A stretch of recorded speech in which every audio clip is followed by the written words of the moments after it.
I need an opportunity, but I had about a month's work about 3 months ago, and sick. I don't say I was sick maybe a week and a half, 2 weeks out of all of it. Now, I'll tell you, all there for a giver. I said, giver, I'm gonna work, I said. That's what I said to the boys all the time. Look out. Welcome to Unit Radio.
That was Sam Roberts. Ooh, come to the abrupt stop there. That was Sam Roberts. This is Unit Radio, and I am, as always, Brad Stevens. Thanks again for finding us here on your Thursday night dial.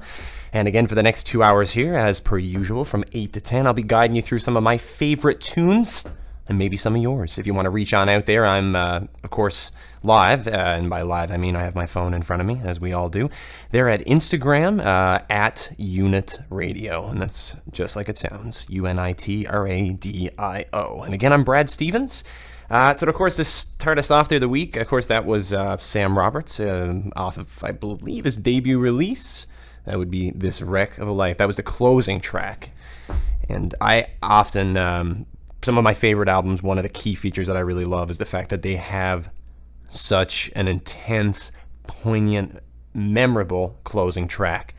Some of the greatest closing tracks of all time, of course. I know I talked a lot last week, I think, about Pink Floyd. Some of their albums had some pretty intense endings. So, of course, for anybody who's familiar with The Wall is sort of a concept album about a man named Pink. And, of course, Pink was a guy who was running away from the machine, I guess, for lack of a better way to put it. And the last song is when he's put on trial against everything, or close to the end there. So there's an epilogue, I guess, so to speak. I'm going to take a look and see some other ones that maybe I'm forgetting there. My favorite, actually, from Pink Floyd, even beyond that, would be the final track there off Dark Side of the Moon. Actually, even the final half of Dark Side of the Moon. I know a few weeks ago I did The Great Gig in the Sky, which is actually the 5th track on the record, but the final track on side A, if you're listening to it as a vinyl, so to speak. But I mean, even looking more recently, if you look at things like, for anybody familiar with Radiohead, of course, Radiohead had a great album that came out, I believe, in 96, 97. That would be OK Computer, which is kind of looked at as being one of the most important albums of that time. There was really nothing like it. It was a commentary on the mediocrity of life, the mediocrity of what our lives have become, etc., etc. That can be interpreted over and over again. But it ended with The Tourist, which, after going through some of the intensity of the tracks, so you have some very, very emotionally heavy songs, like things like Lucky, even things like Paranoid Android, where you're sort of taken all over the board. It sounds like a mishmash of songs, mishmashed into one. That one in particular is fantastic. And for anybody, of course, even if we're looking towards the 2000s, for example, there's always LCD Sound System. And from Sound of Silver, there was New York, I Love You, But You're Bringing Me Down, which is a heavy closer. Well, really as heavy a closer as I can probably think of. But yeah, I mean, for albums that I even grew up listening to, aside from, say, Dark Side, which was well beyond my time, the Blue Album is the one that always comes to mind for me. I've played Only in Dreams here over and over and over again. That song is incredible, albeit 8 minutes long, but it is incredible. I guess for anybody who is a Kanye fan like myself, and I did admittedly grow up as a Kanye West fan. When I was in high school, Kanye West was my introduction into rap and hip-hop, and the closer off of Late Registration was Gone, which is an incredible song, and the sample itself is just amazing.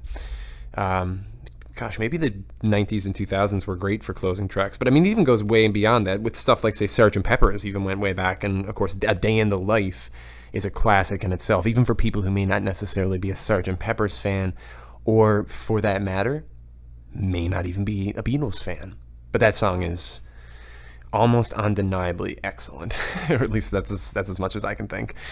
So again, Unit Radio, tossing around the major issues here. We're talking, what's your favorite closing track of all time from a record? I mean, like I said, for me, I did love, the album that I always go back to and I say that got me into music initially was Is This It?, which was the Strokes' first record. The Strokes apostrophe first record.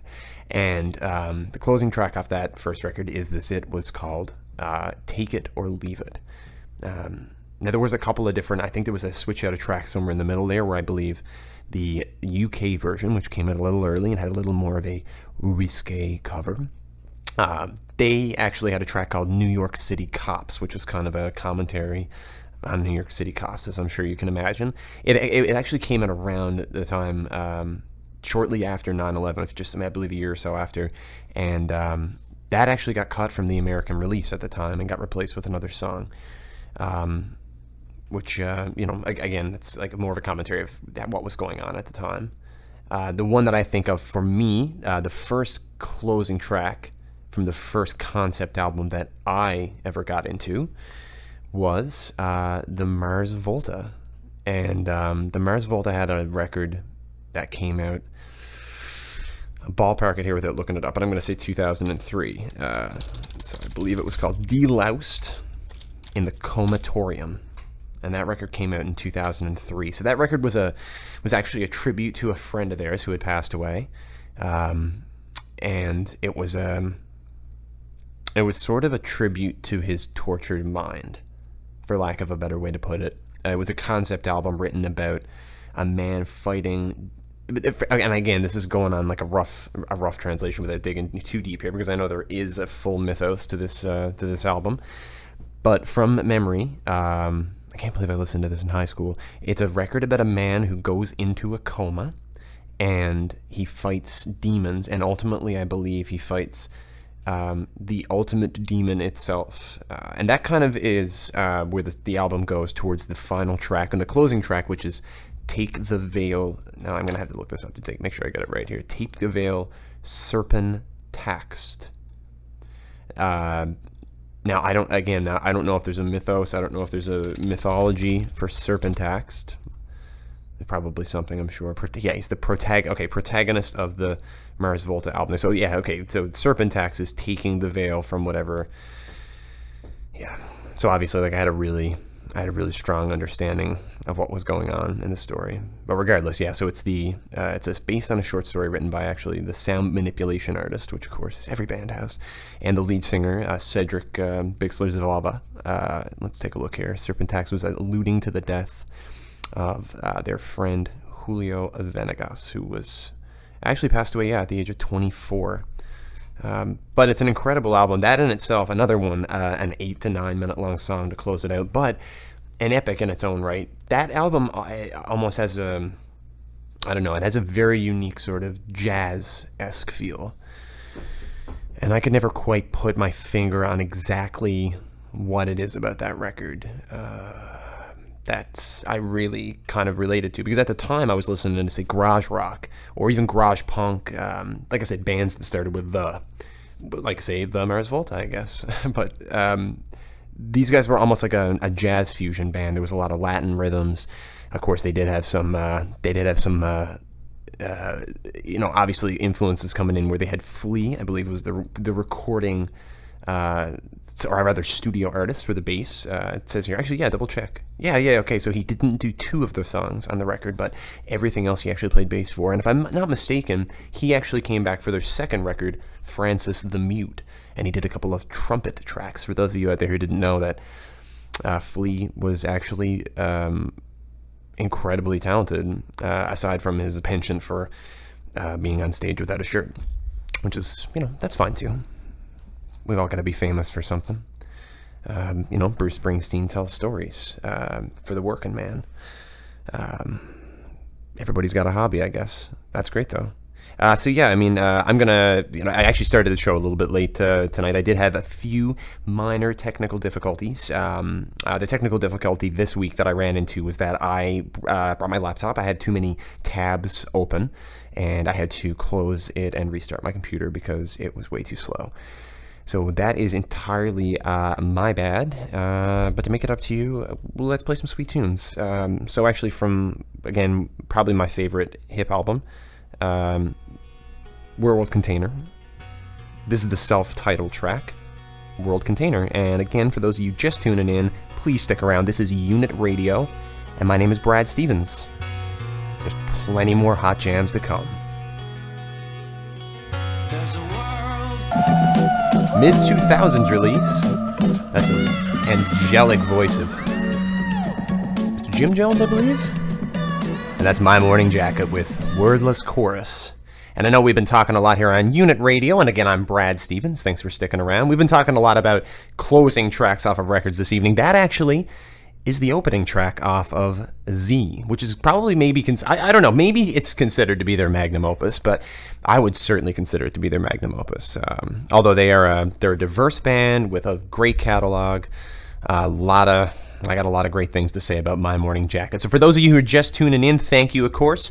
We got another hour and a half here. We're going to kill together with some fantastic tunes, a little bit of news, some current events, and maybe just talk about that, that red, white, and green event that's right around the corner. And again, my name's Brad Stevens. So more than anything, for those of you just finding me on your Thursday night dial, I hope you stick around. And for those of you who have stuck around, as always, I say thank you very much. So always appreciated. And of course, like I said, this time of year it's getting a little tougher to come in late in the evenings. Of course, it's getting darker earlier.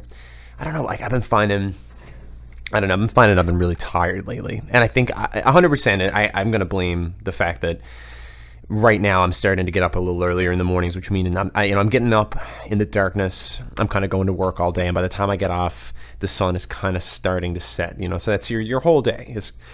It's kind of just been spent indoors, and it's okay. I'm getting used to it. It's okay. It could be worse. I could be doing like a shift work style thing, so it's tricky sometimes coming in to get a little bit of energy going in the evenings. And I know it's not just me, I guess, that feels it. I did wonder actually briefly today at work maybe if maybe I'm just exhausted because I was having just a sugar crash the last 2 days. I don't know if anybody else there else works in an office. Office work usually means that there's going to be lots of snacking, lots of cakes.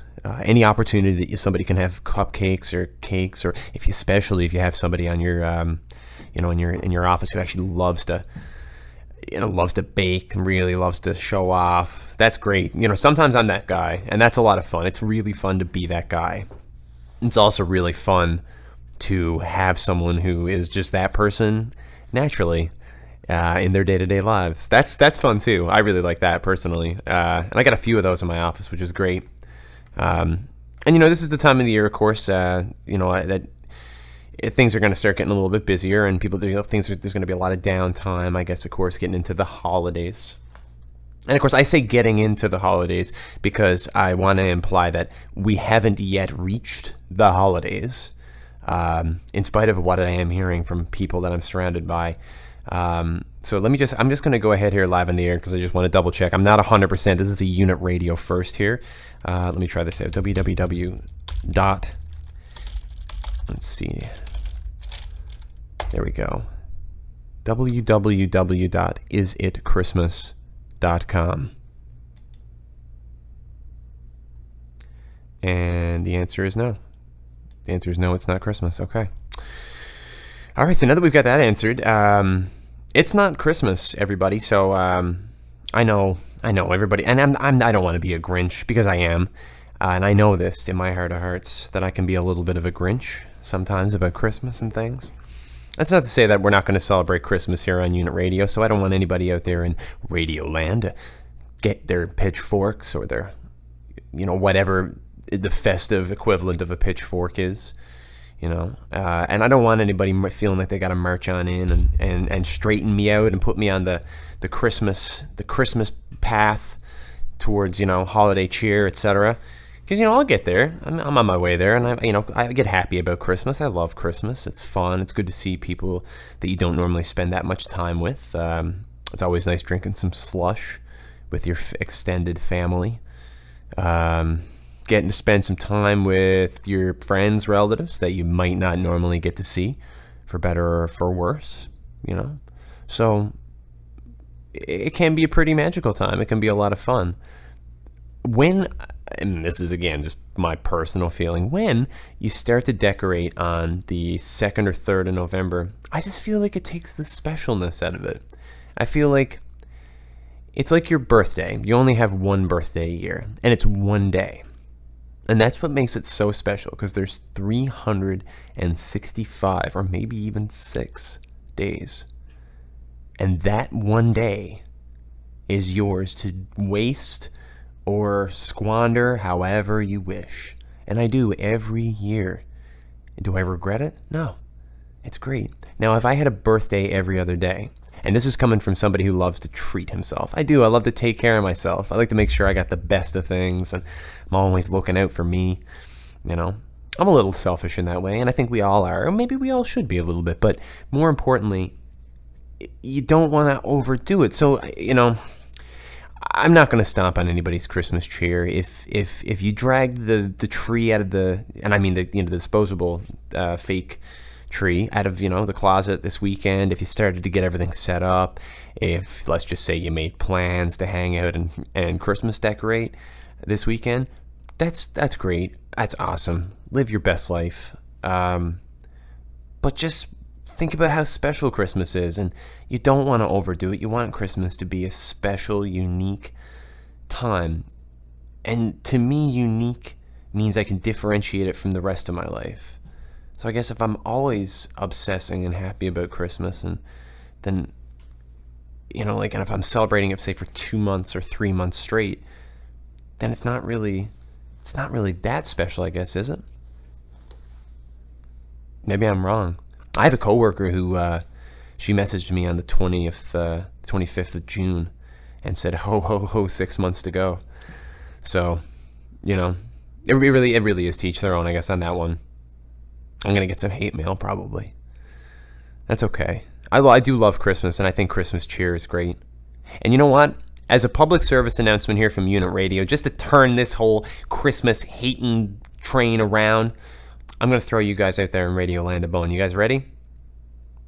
Eggnog is on sale right now. By on sale, I don't mean discounted. I mean available for purchase at a store. Okay, does that kind of put us all at a... I'm hoping I don't get hate mail. I'd understand if I did get hate mail, and that's okay if I did.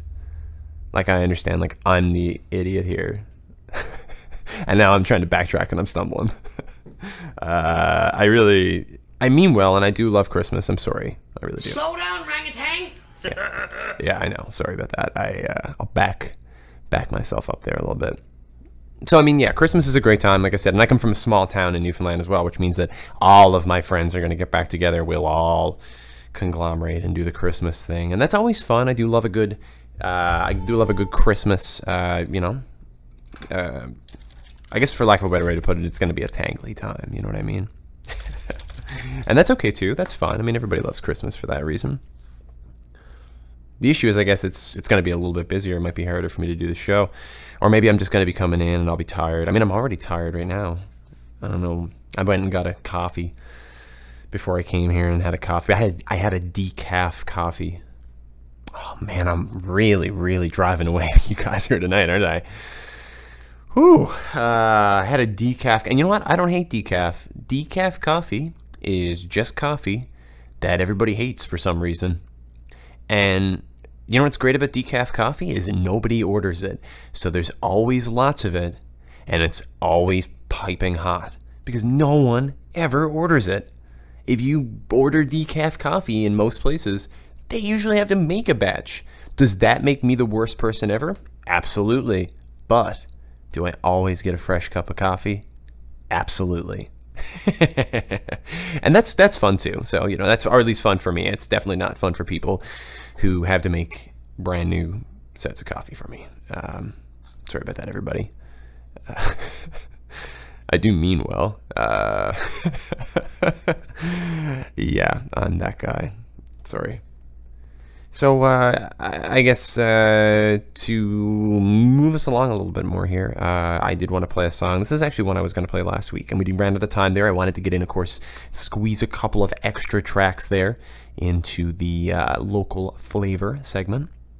So this week I'm going to try something a little different. I'll take it back a little tiny bit further than I normally do. I've definitely rocked these guys before. I definitely don't know if I've rocked them recently. But this is off their second release, of course, following up Working Man's Dead. They dropped American Beauty, and this is the Grateful Dead with Truckin'. Is you stuck? Is I stuck? No! Unit Radio is back. Hard, and the things in your head are only what they seem. That is Dr. Dog. That is actually another closing track off of their first release, Easy Beat. As I'm sure maybe you could take a guess, that's Wake Up. And again, this is Unit Radio. I'm, of course, your lovable, infectious host, Brad Stevens. Thank you, of course, to everybody for sticking around. And if you're just tuning in again, as always, I love having you here. Tell a friend, Unit Radio on Instagram, or just, just tune on in next week. Heck, I can use all the listeners I could get. That'd be great. So, of course, in some not-so-light news, and I didn't get into this a little bit earlier because I was afraid I might obsess about it for the entirety of the show, and I know at least right now I'm limiting myself to from now until when we start our local flavor segment, which I still don't have a stinger for. What is wrong with me? Ugh, I haven't figured it out. So basically, we got a pile of documents all just came out. It was kind of mandated years ago that by October 2017, they had to have all the documents released on John F. Kennedy's assassination in 1963. And that would be, if my memory serves me correctly, 1963. It was November 22nd, I believe, if I'm not mistaken. Brains on it, eh? For us. What's that there? What's that there? Well, I'll tell you. What that there was several thousand documents. Let's see exactly what we had here. So, yeah, there was a law in 92 requiring them to be opened within 25 years unless the president objects on national security grounds. So at this point, basically, we did have some of the documents were going to be withheld, which is, again, at the point when it's been, let's say, it's been almost 55 years since the assassination. It's time. It's time for most of these documents. I can't imagine what they need to protect at this point. I do understand in a sense that it does seem like it may be things may not shine the fondest or kindest light on the American government at the time, or maybe some of the actions, because it does seem like some of the information that has gotten out. So, for example, they did talk a little bit about how, of course, for anyone familiar, Lee Harvey Oswald was the man taken into custody after Kennedy's assassination and was said to have shot the president from a book depository. And at that time, he was going to be taken to trial. Apparently, let's see. Apparently, yeah, he was actually shot. He was shot by a man named Jack Ruby. And Jack Ruby, of course, mysteriously did have apparently some sort of organized crime background, or had some sort of organized crime ties. But they actually received a phone call in the Dallas branch of the FBI the evening beforehand. And apparently the quote is, last night we received a call from a man talking in a calm voice and saying he was a member of a committee organized to kill Oswald. So we had once notified the chief of police, and he assured us Oswald would be given sufficient protection. So evidently that did not happen, and Lee Harvey Oswald was murdered the next day. So, I mean, even in looking through here, there were definitely, oh my goodness, of course, some of the things that came out about from Cuba as well. The Cuban ambassador apparently said, let's see, yeah, Cuba insisted had nothing to do with the assassination, but shortly after it happened, a CIA memo said Cuban ambassador Cruz and his staff acted with happy delight. Now, I can't see that being necessarily true, but of course, the CIA did definitely want to try to document and make any of their enemies look even worse than possible, or even worse than imaginable. Bizarre CIA plots to kill Castro. Apparently they were strangely obsessed with various types. I actually learned this, thank you, of course, to my trivia master, Russell, out there. I did actually learn that apparently they were strangely obsessed with inventing exploding cigars, because, of course, they knew that he did like cigars. So, of course, why not make that, just let smoking slowly just take them out. But of course they were gonna put a bomb in a cigar. So that evidently did not work. Neither did any of the other several hundred assassination attempts on Mr. Castro's life, leader Castro. So, I mean, looking through here, even, yeah, there's a document as well pointing at the Kremlin, which, of course, at the time was the, I guess, head of the Soviet Union. Say that's it'd be the equivalent of saying the White House in the United States. So they basically came out and said that they believe that Lyndon B. Johnson, who was his successor, was behind the assassination. I'm going to need to spend some more time digging through this, and I suggest you do as well. We did have somebody actually reach out there from a radio listener. That is Steve. Thank you, of course, to Steve. Easy peasy, he says, the best album closer, and I don't think we're going to have very many people disagree with this, is Jungle Land, which, of course, is the closing track there from Bruce Springsteen's Born to Run. And, of course, that one, for anyone who's familiar with the B Street Band, of course, that's got Clarence Clements featured on that crazy, crazy sax solo. Thanks, Steve. I appreciate that. That's actually true. It's a very, very good point. I will play that one. That one does seem like a long one, and I did pick at least one 8 to 10 minute long song there this evening. Oy. But I did make a few promises, and I am a man who likes to keep my promises. So I did want to, of course, play a little something out there. So taking a look, we did have someone reach out with a request. And this, of course, actually for my pal John out there in Radio Land. Of course, he's listening and tuning in there from Nouvelle-Brunswick. So thank you very much, sir. I hope you're out there listening. Lots of love, and I hope you come to visit soon. I guess maybe we'll catch you this winter, and that'd be great.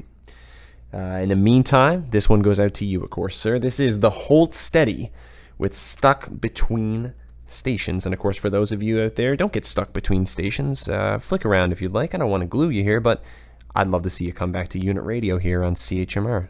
I'm Brad Stevens. Stuck Between Stations.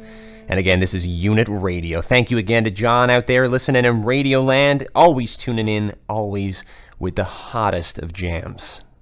Honestly, you don't lead me astray, sir. So thank you kindly as always. And again, for anyone who's stuck in, thanks, of course, for listening as well. We're just rounding off the first hour. Let's get on in and drive it on through towards 10 p.m. here. We will get into local flavor there shortly, but of course, I do want to guide you through a few more jams here. So, of course, actually, I did actually tease myself a little there earlier talking about some Mars Volta. And to be completely honest with you, I'm kind of in the mood to play some Mars Volta. It's a little long. It's a little crazy, a little outrageous, but I'd really love it if you could bear with me because it's a fantastic tune. So this off, of course, their early 2000s release that was Deloused in the Comatorium. This is Mars Volta, and this is Take the Veil Serpentaxed. And again, you're listening to Unit Radio. Stick around. Whew, and that again was Mars Volta. Is it Mars Volta or the Mars Volta? I don't know. I'm going to go with the Mars Volta. It's the Mars Volta off of their first release that is Deloused in the Comatorium. Deloused dans le Comatorium. And that is Take the Veil Serpentaxed. And who I mistaken for the demon in the song at hand, it is in fact the protagonist. And you're listening to Unit Radio. If you followed any of that train of thought, my name is Brad Stevens. So thank you again to everybody for sticking around. That song, of course, like a lot of other closing tracks, gives me the chills.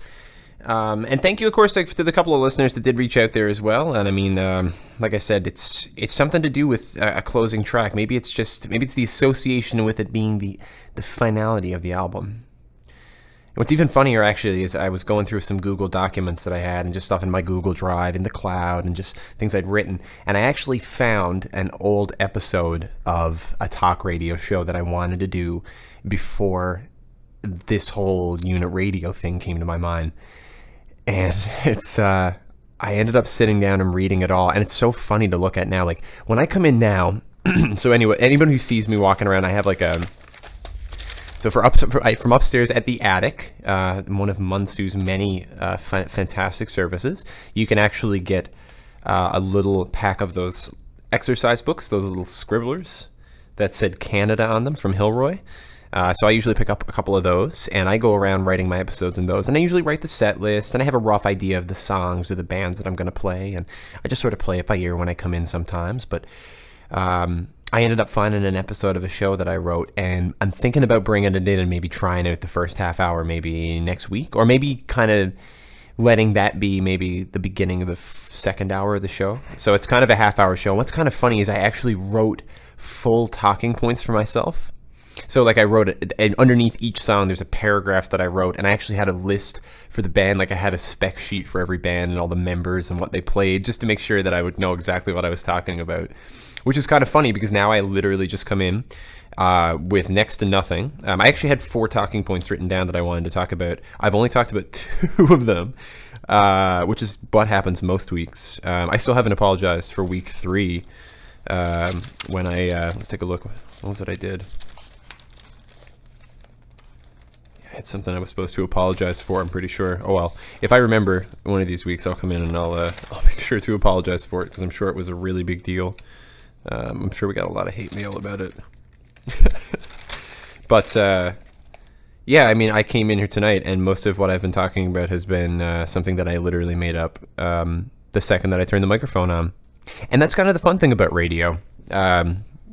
It really doesn't matter, you know, other than the fact that I know basically the last half hour of the show, we're going to do some heavy local bands. We're going to touch on some of my favorite local artists. I mean, your most beloved local bands of today and yesteryear. Anyone, of course, that you want to hear, again, reach out to me here. I'm at UNITRADIO on Instagram.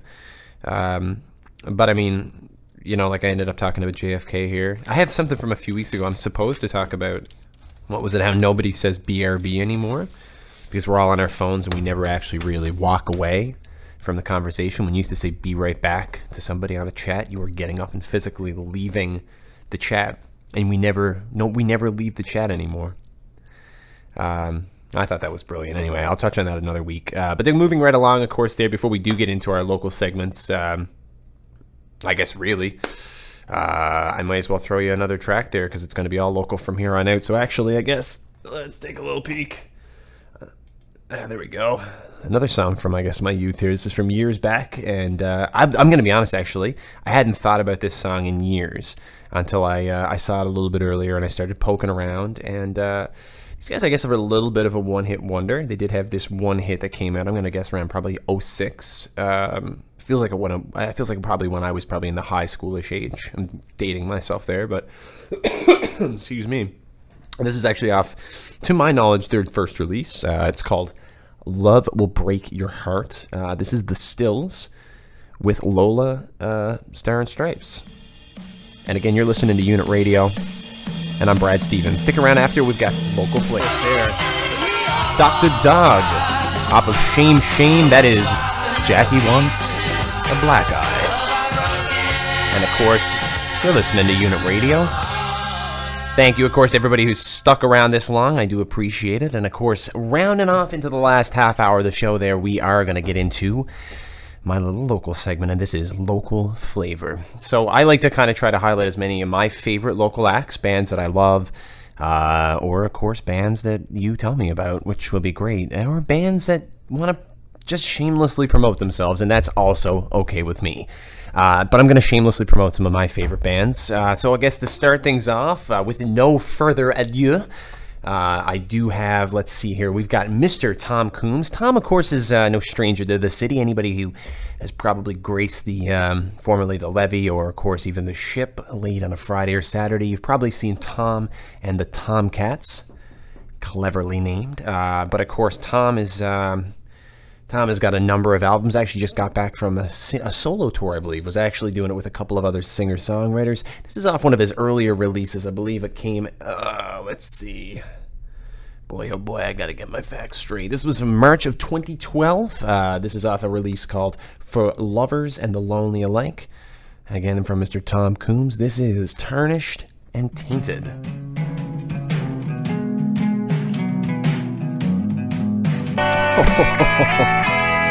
Oh, you want to talk about some shameless self-promotion? That hurts. Off of their only release at this time, that's Volume 1. That is Branch Rickey. Maybe I'm in Branch Rickey. It's not that big of a deal. It's not that big of a conflict of interest here on Unit Radio. And again, I'm Brad Stevens. And of course, this is the Local Flavor segment. So thank you, of course, to everybody who is sticking around. That's a band I was in there, of course. And that would be Tristan, of course, on the vocals there, heading us off. Ooh, got a little hot on the mic there. But of course, that was a release out of last year there. And just before that, of course, we had Tarnished and Tainted from the 2012, I believe it's called, For Lovers and the Lonely Alike. That is Tom Coombs, or, depending on when you see him, Tom and the Tomcats. I love Tom. He's a great guy. And, of course, I know he's played with basically every incredible musician in this city, really. I know has played with Tom, and he's just the nicest, strangest kind of dude. I remember, he would open a tab at the bar and he would always leave something, but it was never always a card. It was always something. He would leave sometimes it was a glove, because you're not going to leave without your glove. It was always something that he wasn't going to necessarily leave without. That doesn't necessarily mean, allegedly, that he always, came to collect it before the end of the night. Sometimes he left without. That does happen. And, it's bound to happen to everybody. I mean, nobody's perfect. And I do love Tom.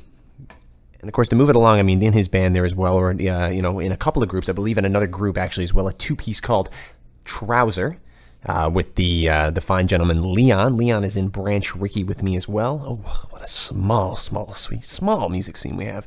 Leon, of course, was involved in another group there. It was The Times, and off of their 2014 release, Car Songs, I played a few songs here off of Car Songs, one of my favorite local records. This is the very underappreciated Dubai from The Times. And I do hope you enjoy this local flavor. That is, of course, the ineffable Jeremy. We miss you, Jeremy.